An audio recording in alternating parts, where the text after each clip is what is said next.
इलल मस्जिदिल अक़सा अल्लज़ी बारकना हौलहु लिनुरियहु मिन आयातिना इन्नहु हुवस समीउल बसीर। सदक़ल्लाहु मौलाना अज़ीम व बल्लगना रसूलुहुन नबियुल करीमुल अमीन व नहनु अला ज़ालिका लमिनश शाहिदीन वश्शाकिरीन वल्हम्दुलिल्लाहि रब्बिल आलमीन। इन्नल्लाह व मलाइकतहु युसल्लूना अलन नबी या अय्युहल्लज़ीना आमनू सल्लू अलैहि व सल्लिमू तस्लीमा। अल्लाहुम्मा सल्लि अला मुहम्मदिन व अला आलि मुहम्मदिन व बारिक व सल्लिम। क़बल इसके कि मैं अपनी गुफ्तगू का आगाज़ करूँ, मैं उन तमाम साथियों से गुजारिश करूँगा जो पीछे बैठे हैं या इस तरफ बैठे, उनसे गुजारिश करूँगा थोड़ा सा आगे आ गया, करीब आ जाए, इसलिए कि वैसे भी अब जो है ना मुसलमानों को इत्तेहाद की ज़रूरत है और इसका अमली नमूना भी हमें पेश करना चाहिए। बुलंद आवाज़ से बोलते सुभान अल्लाह। अगर आप जाग रहे हैं, जागते हुए रहने का आप सबूत दे रहे हैं तो फिर तो महफिल को आगे बढ़ाते हैं, वरना मैं हज़रत साहब से माजरत कर लूँगा, महफिल यही ख़त्म। दुआ और लंगर का एहतमाम जो आप लोगों के लिए किया है फिर वही इस्तेमाम कर लेते हैं। अगर आपका सुनने का मूड है, चंद बातें आपकी गोशगुजार करूँगा तो आप बुलंद आवाज़ से मेरे साथ मिलकर पढ़े अस्सलातु वस्सलामु अलैका या रसूल अल्लाह। अभी भी कुछ साथी खामोश बैठे हैं, यार ये मेरा जिक्र नहीं है, ये आमना के लाल का जिक्र है। किसका जिक्र है? आमना के लाल का जिक्र है। ये मेरी जात पर नहीं बल्कि आमना के लाल की जात पर दुरूद और सलाम पढ़ा जा रहा है और मेरे महबूब अलैहिस्सलातु वस्सलाम का जात पर दुरूद और सलाम पढ़ने वाला खाली नहीं लौटता, बल्कि वो एक मर्तबा दुरूद और सलाम पढ़ता है, मेरा रब उसको 10 दर्जे बुलंद अता फरमा देता है। उसके 10 दर्जे भी बुलंद हो जाते हैं, 10 खताएं भी माफ हो जाती है, 10 गुनाह भी माफ कर दिए जाते हैं। और हमारी एक हल्की सी जबान हिलती है, हल्की सी जबान हिलने से और चंद लम्हे जबान को जुम्बिश देने से अगर मेरा रब इतनी करम नवाजी अता फरमा देता है तो फिर बताएं, अगर सारी जिंदगी का हम यही वजीफा बना ले, यही मामूल बना ले, आमना की लाल की जात पर हम दुरूद और सलाम पढ़ते रहे तो फिर बताएं मेरा रब कितनी रहमतों का नुज़ूल फरमाएगा।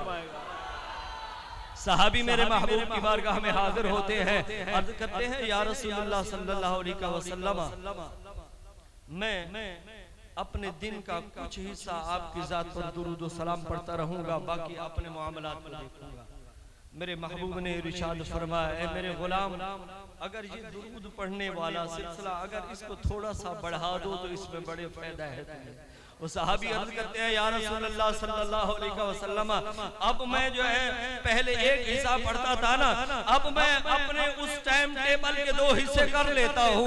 एक हिस्सा मैं आपकी जात पर दुरूद और सलाम पढ़ता रहूंगा और एक हिस्सा मैं अपनी मईशत कमाने के लिए लगा दूंगा। मेरे महबूब फरमाते हैं, मेरे गुलाम, अगर इसमें कुछ और ज्यादती हो जाए तो तेरे लिए फायदा है। वो सहाबी अर्ज करते हैं या रसूलल्लाह सल्लल्लाहु अलैहि वसल्लम, अब मैं वक्त के 3 हिस्से कर लेता हूँ, 3 हिस्से जो है आपकी जात पर दुरूद और सलाम पढ़ूंगा, एक हिस्सा अपने काम काज करूंगा। मेरे महबूब फरमाते हैं, ऐ मेरे गुलाम, अगर और बढ़ा दे तो तेरे बरकत है। और वो सहाबी अर्ज करते हैं या रसूलल्लाह सल्लल्लाहु अलैहि वसल्लम, अब मैं हर वक्त आपकी जात पर दुरूद और सलाम पढ़ता रहूंगा। ये है मेरे महबूब की शान। बुलंद आवाज से पढ़े अस्सलातु वस्सलामु अलैका या अल्लाह, अस्सलातु वस्सलामु अलैका या हबीब अल्लाह, अस्सलातु वस्सलामु अलैका या रहमतल लिल आलमीन व अला आलिका व अस्हाबिका या खातमन नबिय्यीन। अजीज दोस्तों, हम्द व सना के बाद अल्लाह रब्बुल इज्जत जल्ल व अला की बारगाह में दुआ और इल्तिजा है, अल्लाह रब्बुल इज्जत जल्ला व अला मुझे हक सच बयान करने की तौफीक अता फरमाए। बाद अज़ान सुनने के मुझे और आप सबको इस पर अमल पैरा होने की तौफीक अता फरमाए और हमारे लिए इसको ज़रिया निजात बनाए। सामीन मोहतरम, आज की रात यकीनन बड़े मकाम मर्तबे वाली रात है, बड़ी शान वाली रात है कि मेरे आका सल्लल्लाहु अलैहि वसल्लम को इस शब में अल्लाह रब्बुल इज्जत जल्ला व अला ने अपना दीदार अता फरमाया था। आप थोड़ा थोड़ा साथ बोलते रहे ना। मैं अक्सर ये जुमला कहता हूँ, जो चिश्ती खुतबा है ना उनका ये ज़ौक़ है। वो फरमाते हैं कि अगर बोलने वाले का एक पाव खून अगर लगे ना तो कम से कम सुनने वालों को एक एक छटांग लगनी चाहिए। बुलंद आवाज़ से बोल दें। हाँ, और फिर देखें ना, सुभान अल्लाह की निस्बत इससे भी है कि जब रब ने अपने महबूब के मेराज का सफर फरमाया तो पहले फरमाया सुभान अल्लाह। रब ने पहले जब महबूब के मेराज का तज़किरा शुरू फरमाया तो पहला लफ्ज़ जो मेरे रब ने इरशाद फरमाया वो यही फरमाया सुभान अल्लाह। पाक है वो ज़ात। ये सुभान अल्लाह जो आप कहते हैं ये भी उसकी ज़ात की तस्बीह बयान हो रही है। जब मेरे रब की तस्बीह बयान होती है तो मेरा रब उस बंदे पर भी अपना फज़ल फरमाता है। मेरे आका सल्लल्लाहु अलैहि वसल्लम को अल्लाह रब्बुल इज्जत जल्ला व अला ने बेशुमार शाने अज़मतें रिफ़अतें अता फरमाई और जितने भी मेरे आका सल्लल्लाहु अलैहि वसल्लम के अल्लाह ने मकामात बुलंद फरमाए, बाकी दीगर जितने भी अंबिया किराम अलैहिस्सलाम दुनिया में तशरीफ लाए, अल्लाह रब्बुल इज्जत जल्ला व अला ने किसी को 2, किसी को 4, किसी को 10 मौजज़ात अता फरमाए। लेकिन आमना के लाल की वो ज़ात है कि अल्लाह रब्बुल इज्जत जल्ला व अला ने सर के बाल मुबारक से लेकर पाँव के नाखन मुबारक तक सरापा मौजज़ा बनाकर भेजा। और फिर इन तमाम मौजज़ात में से अल्लाह ने अपने महबूब को जो बहुत ज्यादा अजीम मौजज़े अता फरमाए हैं ना, वो एक मौजज़ा कुरान है और दूसरा मौजज़ा और मेराज। दूसरा मौजज़ा क्या है? मेराज। अब देखें, मौजज़ा इज्ज़ से निकला है जो इंसान की अकल को ऐसा फेल अल्लाह के नबी से सरजद हो कि जो इंसान की अकल को आजिज कर दे, उसे कहते हैं मौजज़ा। और अगर यही फेल कोई ज़ाहिरी वजूद के बगैर अगर इस तरह का कोई फेल सामने आए तो वो अल्लाह की कुदरत होती है। और अगर यही फेल किसी अल्लाह के नेक बंदे के अमल से सरजद हो, अल्लाह के वली के हाथ से सरजद हो, तो फिर इसे करामत कहा जाता है।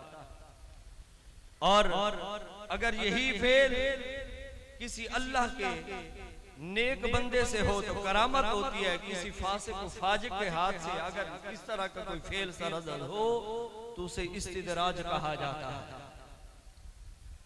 और जितने भी अंबिया किराम अलैहिस्सलाम दुनिया में जलवागर हुए, आप देख लें कि रब्बे ज़ुल जलाल की जो उसकी कुदरत की आदत करीमा है वो कुछ इस तरह की है कि जिस दौर में जिस चीज का अवाम के अंदर बड़ी मशहूरी होती थी ना, बांकपन होता था, अवाम में जिस चीज की बड़ी वाहवाह होती थी, अवाम में जो चीज बहुत ज्यादा पॉपुलर होती थी, मेरा रब उस वक्त के अपने भेजे हुए नबी को उसी की टक्कर का मौजज़ा अता फरमा देता। आप देख ले कि जब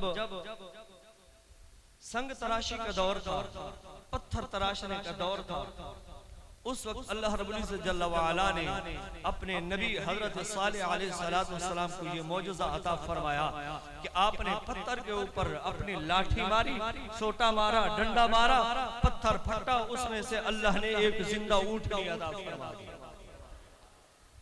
हजरत ईसा अलैहिस्सलाम का मौजज़ा, उस वक्त तिब का बड़ा जोर था, नाम और नामी गरामी बड़े बड़े हकीम तबीब बड़ी उनकी मशहूरी थी और उनको अपनी दवाओं पे अपने इलाज मुआवजे पे बड़ा घुमंड था, बड़ा नाज था, बड़ा फख्र था कि हमारी दवा के अंदर ये ताकत है कि कहीं का मरीज लाइलाज मरीज अगर हमारे पास आ जाए हम एक खुराक देंगे मरीज सही हो जाएगा।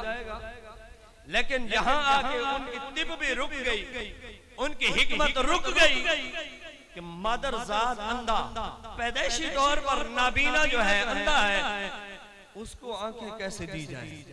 अल्लाह ने अपने नबी हजरत ईसा अलैहिस्सलाम को यह मौजज़ा अता फरमाया कि पैदाइशी तौर पर पैदा होने वाला नाबीना बच्चा अगर अल्लाह के नबी हजरत ईसा अलैहिस्सलाम की बारगाह में लाया जाता, अल्लाह के नबी अपना बरकत वाला हाथ फेरते, अल्लाह बिनाई अता फरमा दे।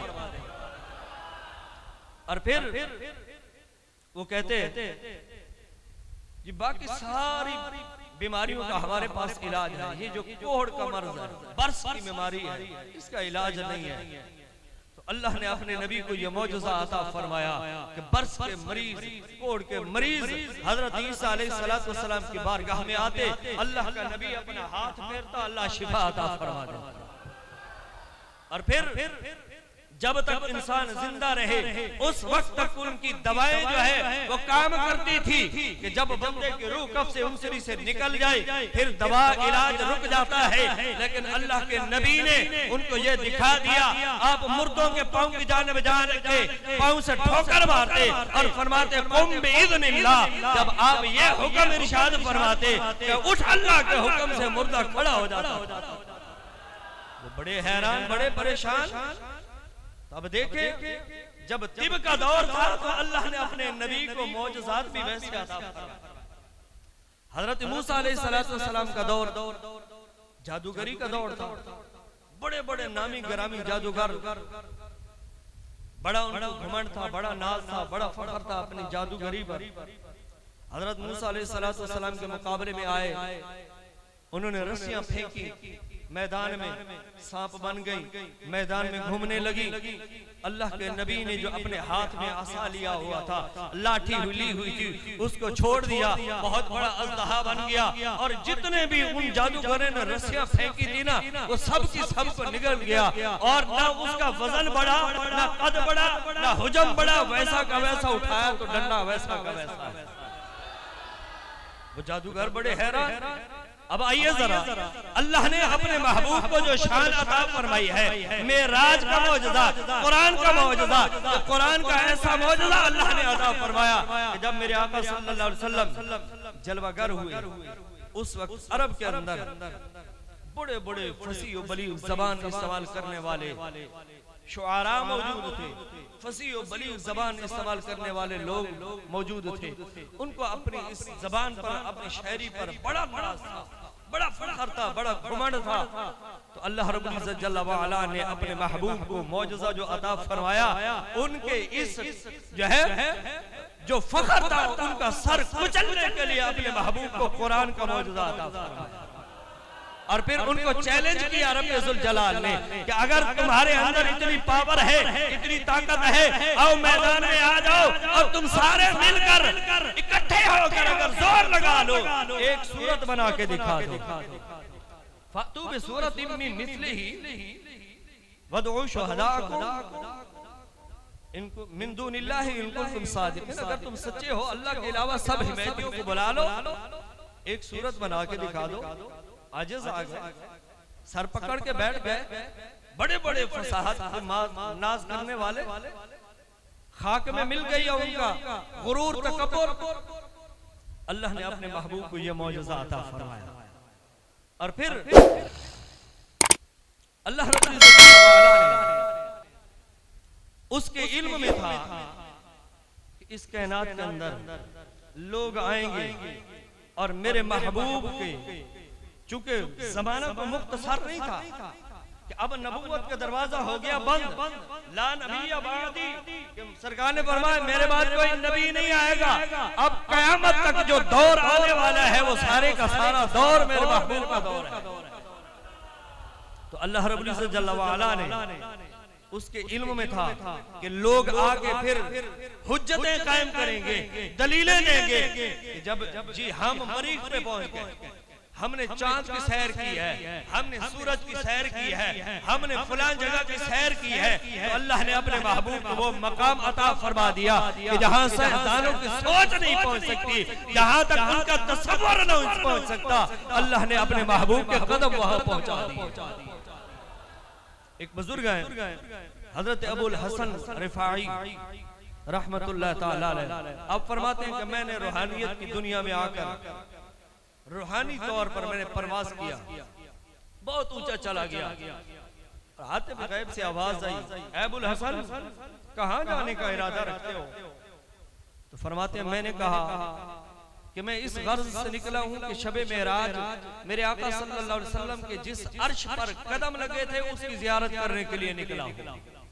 तो हातिफ गैब से आवाज आई, ऐ अबुल हसन तू सारी जिंदगी भी परवाज करता रहे ना, तेरा तसव्वुर भी वहां नहीं पहुंच सकता जहां मेरे महबूब के कदम पहुंचे। अब अंदाजा लगाए कि जब मेरे महबूब के ये है कदम कि सारी जिंदगी अबुल हसन रिफाई के परवाज करने से वहां तसव्वुर नहीं पहुंच सकता, तो जब मेरे महबूब के कदम तक उनका तसव्वुर नहीं पहुंच सकता तो मेरे महबूब का सर तो और बुलंद है, मेरे महबूब का सर मुबारक तो और बुलंद वाला है। अब देखें हमारी और आपकी जबान में कहा जाता है जी आना जाना, मैं आया यहाँ पे, मैं यहाँ से गया, वो लोग यहाँ से आए, लेकिन साइंसदान वो कहते हैं जी साइंस की दुनिया में कहते हैं जी हरकत दी, और उन्होंने सवालात किए जनाब ये हरकत किसने दी, किसको दी और कहां से दी, जगह कौन सी थी जहां से हरकत दी है, कहां तक हरकत दी है और क्यों दी है हरकत।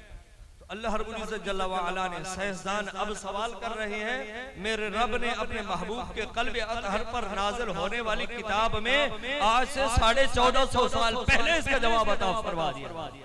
फरमाया सुभान अल्लाह, जब उन्होंने कहा जी हरकत किसने दी, सुभान अल्लाह, पाक है वो जात, पाक है वो जात, हरकत किसको दी, बेअब्दिही, अपने बंदे खास को सैर किसको करवाई, अपने बंदे खास को सैर करवाई, कहां से करवाई, वो जगह कौन सी थी, सफर कहां से शुरू हुआ, मिनल मस्जिदिल हराम, मस्जिद हराम से शुरू हुआ, कहां तक हुआ, दुनियावी एतबार से कहां तक हुआ, इलल मस्जिदिल अक़सा, मस्जिद अक़सा तक हुआ है।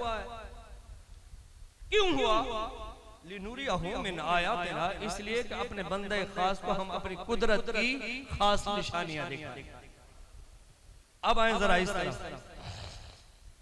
मेरे आका सल्लल्लाहु अलैहि वसल्लम हजरत अलीउल मुर्तज़ा रज़ियल्लाहु ताला अन्हु की हमशीरा हजरत उम्मे हानी रज़ियल्लाहु ताला अन्हा के घर में आराम फरमा रहे हैं। जिब्रील अमीन आते हैं, सरकार को पैगाम देते हैं, साथ लेके जाते हैं मस्जिद हराम से मस्जिद अक़सा तक।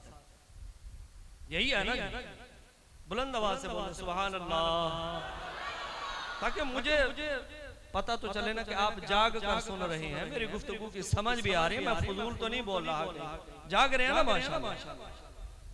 तो मस्जिद हराम से कहां तक सफर हुआ, मस्जिद अक़सा तक।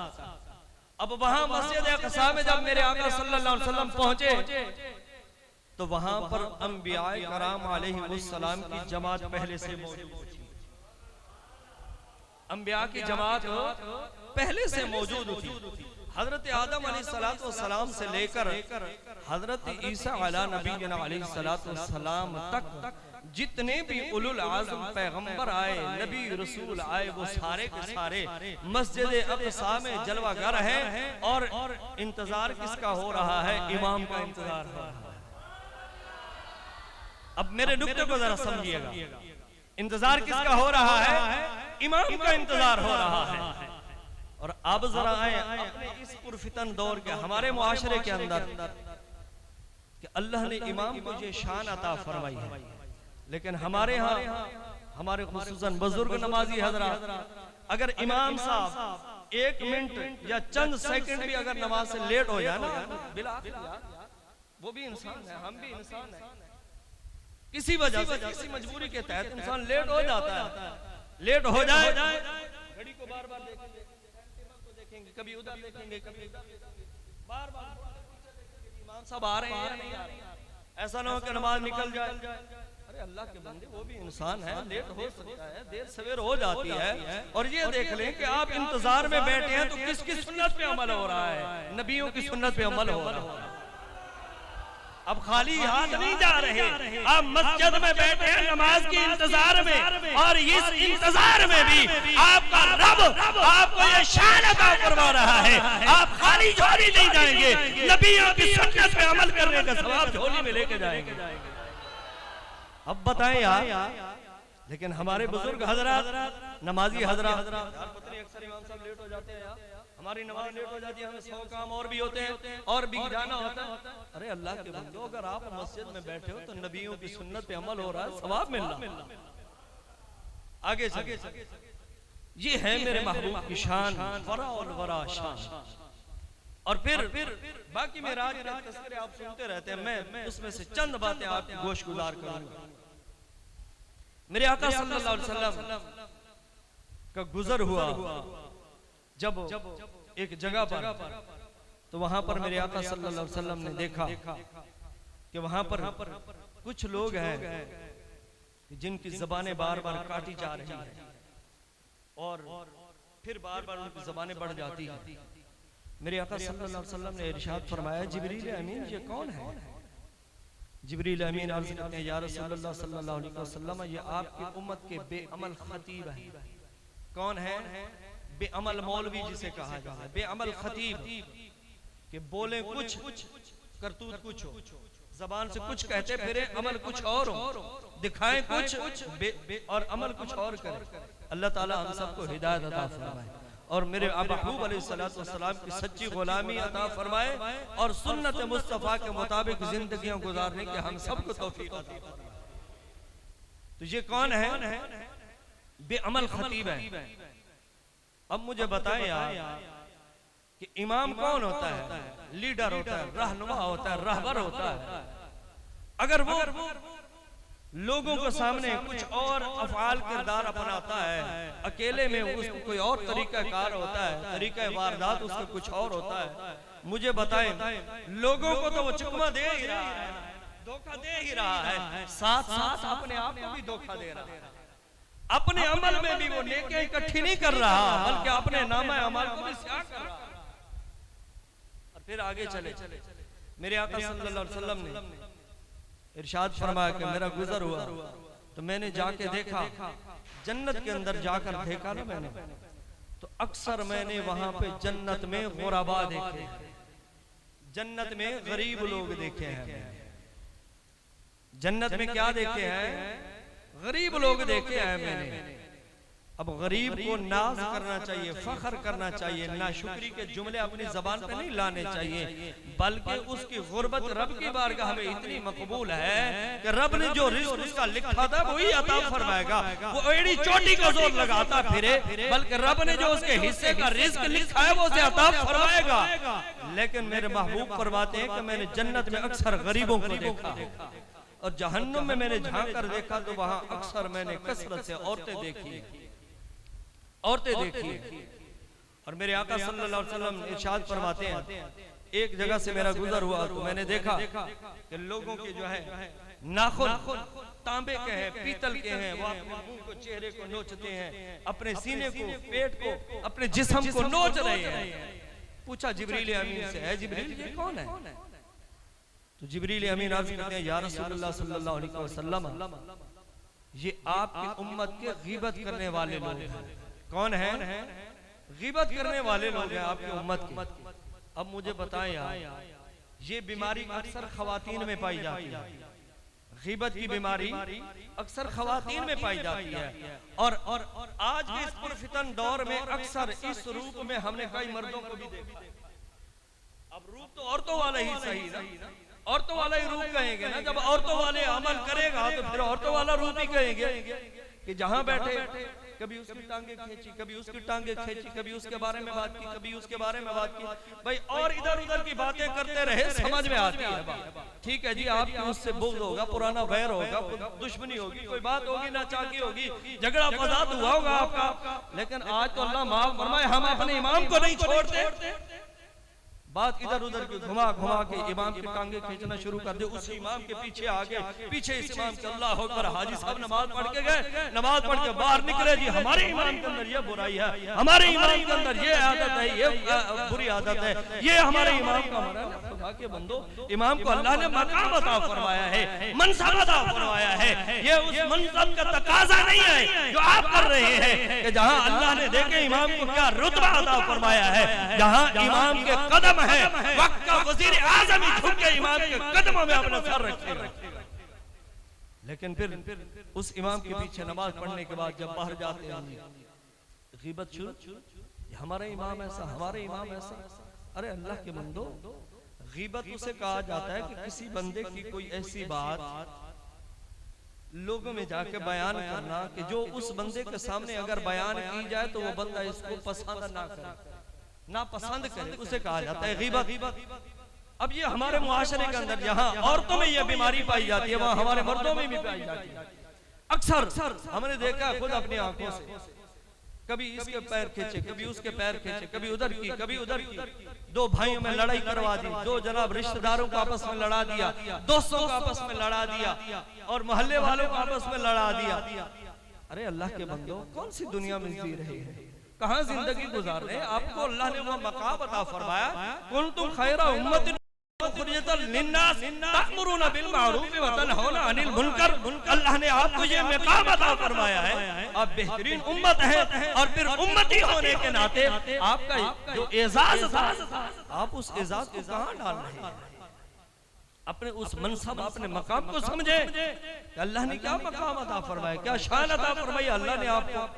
और फिर आप ऐसे खामखा की जो है लाख लाख में अपनी जिंदगी गुजार के चले जाए, तो मेरे दोस्त ऐसी महफिल, ऐसी रातों को हम ऐसे जाया कर देते हैं। लाख लाख में जाके जरा गली कुचों में, चौक चौराहों में, अभी भी आप जाकर देखें, क्या इस मोहल्ले को इकबालाबाद के यही लोग हैं जो मस्जिद में बैठे हैं? आप जाके देखें चौक चौराहों पे आपको 20 लोग मिलेंगे लाभ लाभ में मशगूल। अरे खुदा के बंदो, इन रातों में आकर रब को राजी करो। और इन महाफिल में अक्सर हम सुनते हैं, बैठते हैं, पढ़ते भी हैं, लेकिन मैं तमाम दोस्तों से गुजारिश करूंगा, इन महाफिल में जब आप जाए ना, कोई ऐसा पॉइंट लेकर अपने पल्ले बांध के आए कि अपनी जिंदगी फिर उसके मुताबिक गुजारें। मेरे महबूब का ऐसा कोई फरमान अपने पल्ले बांध के आए कि अपनी जिंदगी उसी सांचे में गुजार कर अपनी जिंदगी गुजारें, और फिर आपकी जिंदगी ऐसी गुजरे कि मेरे महबूब की शरीयत की ताबेदारी में जिंदगी आपकी गुजरे। जब आपकी जिंदगी शरीयत के दायरे के अंदर रहकर गुजरेगी ना, तो फिर जो कलंदर लाहौरी कायद मिल्लत इस्लामिया मुजद्दिद दौरान अल्लामा हाफिज खादिम हुसैन रिजवी साहब रहमतुल्लाह अलैह जो फरमाते थे ना कि जब मेरे पैराहने खाकी से दम निकले तो रोजे से आवाज है वो मेरा फकीर आया। ऐसी जिंदगी गुजार के जाओ ना यार, ऐसी हुजूर के साथ वफा करके जाओ ना, ऐसा जिंदगी का नमूना बना के पेश करके जाओ कि जब इस दारे फानी से पूछ करके जाओ परेशान ना होना पड़े, बल्कि जब फरिश्ते सवाल के लिए मुनकर नकीर आए ना, उस वक्त मेरे महबूब खुद फरमा दे, ऐ फरिश्तों इससे क्या पूछते हो, मैं बता देता हूँ ये कौन आया है। जब मेरे पैराहने खाकी से दम निकले तो रोजे से आवाज आए वो मेरा फकीर आया। ऐसी जिंदगी गुजार के जाओ। ऐसी जिंदगी तभी गुजर सकती है कि जब हम अपने उलमा का दस्तो बाजू बन के उनकी सोहबत में रहेंगे, दीन सीखेंगे और शरीयत की ताबेदारी सीखेंगे, सुन्नत सीखेंगे, कुरान पढ़ेंगे, हदीस पढ़ेंगे।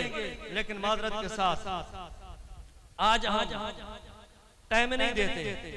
कभी हमने ये नहीं सोचा अपने इमाम साहब के पास जाके बैठ गए कुछ बातें।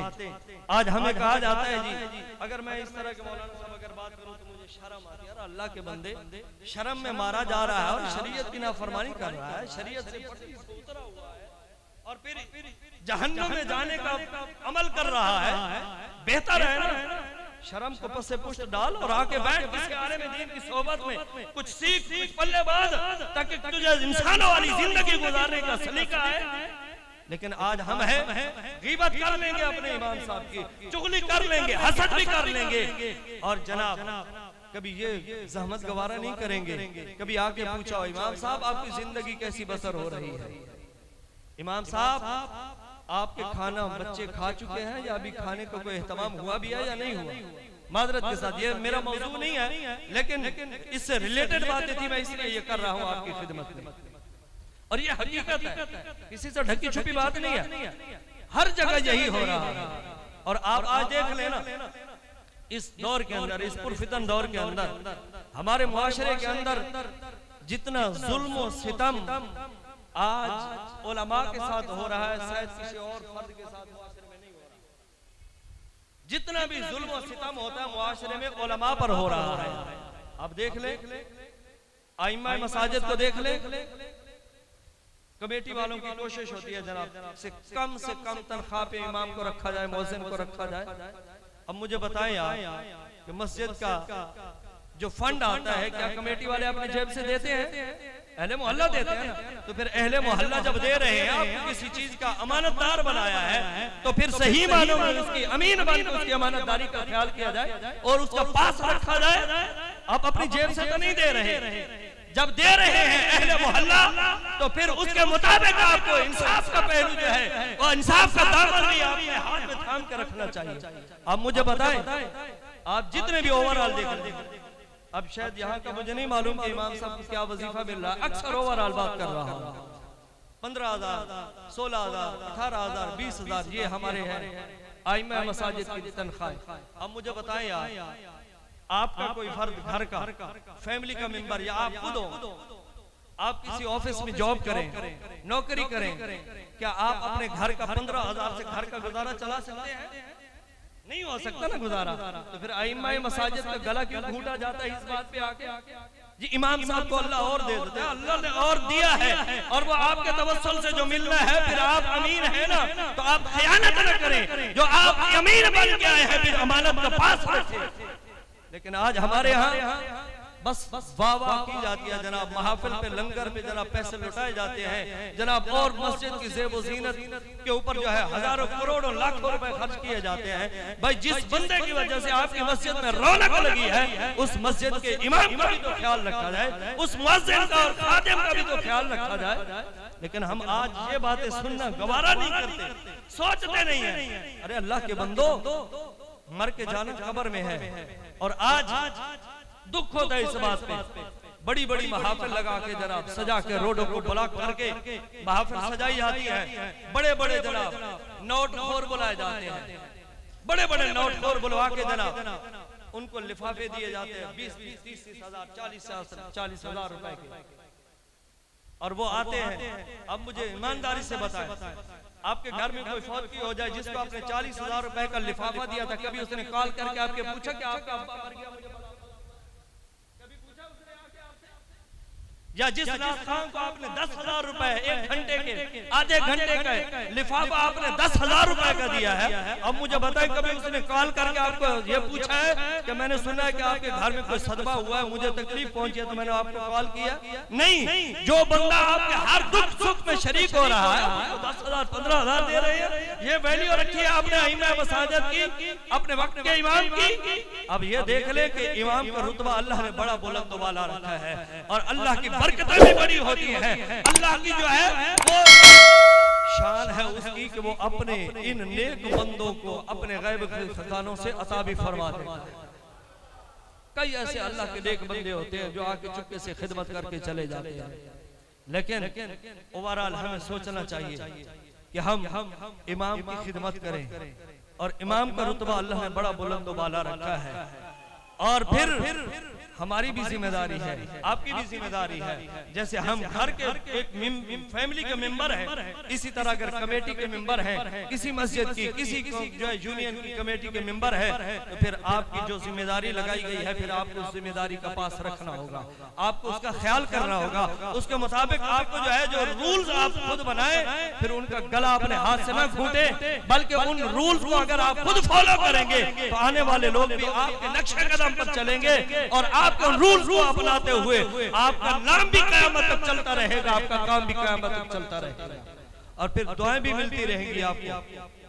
ऐसे लोगों की आप खिदमत भी किया करें, आइम्मा मसाजिद की खिदमत किया करें, और अपने बुजुर्गों की खिदमत किया करें, और अल्लाह रब्बुल इज्जत जल्ल व अला इन नेक लोगों के सदक़े से बड़ी बरकतें अता फरमा देता है। बहरहाल मेरा मौजू नहीं था, एक बात आ गई तो मैं उसमें उधर चला गया।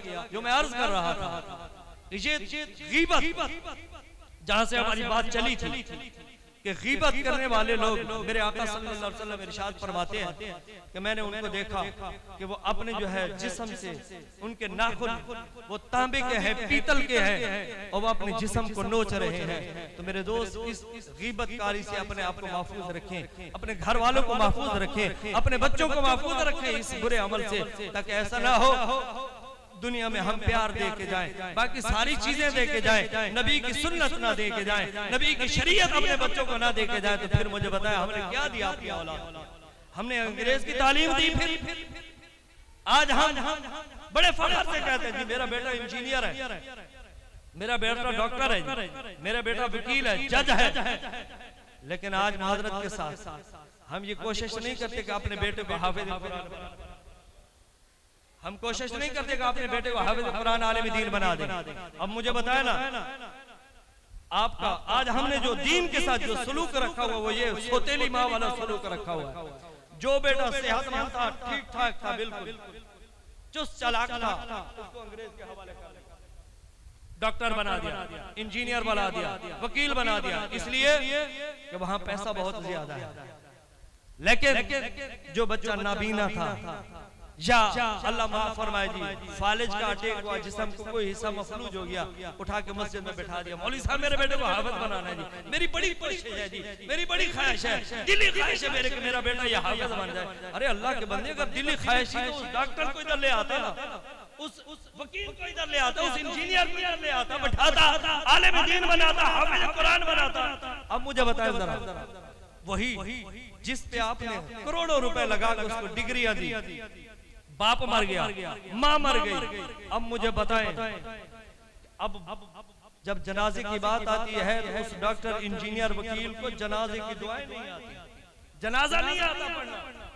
और इधर वो है कि जिसको आपने नाकारा समझकर दीन के हवाले किया था, अब मुसल्ला इमामत के खड़े होकर अल्लाह अकबर कह रहा है। अब मकाम तो देखा ना यार, और फिर बाप है, वक्त का वजीर आजम ही क्यों ना हो, वक्त का वजीर आला ही क्यों ना हो, जितने बड़े ओहदे पे हो, जब उस इमाम के पीछे आके, चाहे बेटा ही क्यों ना हो, जब आके उसकी इक्तदा में नमाज पढ़ेगा तो क्या कहेगा? पीछे इस बेटे के अल्लाह हो, पीछे इस इमाम के अल्लाह हो। अब मुझे बताएं कितना अल्लाह ने मकाम अता फरमाया है।